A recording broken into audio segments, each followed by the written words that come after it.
Tentunya ini bukan untuk foto-foto cantik. Kamera pada iPad fungsinya menurut saya lebih untuk kebutuhan scan QR code ataupun measure untuk mengukur suatu benda, yang meskipun nggak selalu akurat. Kalau kamera depan lebih sulit lagi untuk dilihat. Ada di sini. 7 megapiksel dan bisa merekam video 1080 30 fps. Untuk hasil video, menurut saya ini lumayan. Untuk kebutuhan Zoom meeting selama setahun pemakaian ini jauh lebih baik jika dibandingkan dengan Zoom meeting di laptop yang kita punya. Dan ada beberapa orang yang bertanya, kalau meeting online apakah bisa mengubah latar belakang? Jawabannya bisa. Bisa dibikin blur atau bisa juga menggunakan template yang tersedia.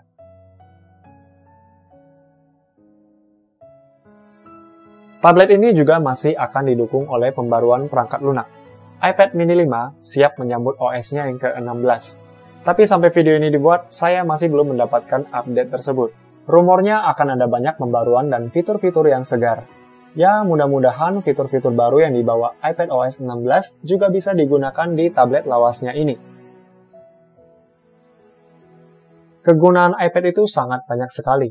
Ini bahkan menggeser penggunaan smartphone yang kita miliki. Smartphone di sini tuh jadi kembali ke naturnya, sebagai alat komunikasi. Zoom meeting, baca buku, bikin konten, dan nonton lebih banyak dibebankan ke iPad. Rasio penggunaannya mungkin 70-30. Selain dari apa yang saya sebutkan barusan, sebenarnya masih ada banyak fitur bawaan yang bagus-bagus loh. Ada Pages yang mirip Microsoft Word,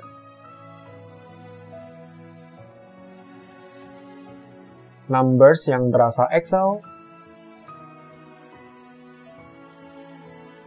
lalu juga ada Keynote yang bisa menggantikan PowerPoint.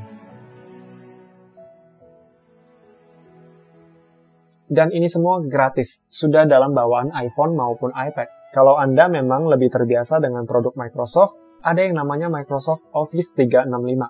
Bisa diinstal melalui App Store. Masuk ke poin kesimpulan. iPad mini 5 masih bisa menjalankan fungsinya dengan baik di tahun 2022 ini.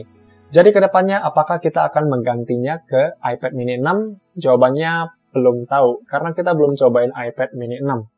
Dan selain itu, saya pribadi masih senang dengan tampilan jadulnya iPad mini 5. Dan karena ini iPad, rasanya pengalaman penggunaan tidak akan jauh signifikan. Dengan segala kekurangannya yang masih bisa ditoleransi, tablet ini nggak mengurangi esensi dari apa yang kita sebut nyaman. Selama tablet ini masih bisa memenuhi alur kerja kita, selama itu juga akan terus kita gunakan. Baik, segitu dulu cerita 1 tahun penggunaan iPad mini 5. Kalau ada kritik dan saran ataupun mau berbagi pengalaman penggunaan, boleh dong drop di kolom komentar. Saya Henkis Wijaya, di belakang kamera ada Jimmy Chen, dan kita pamit.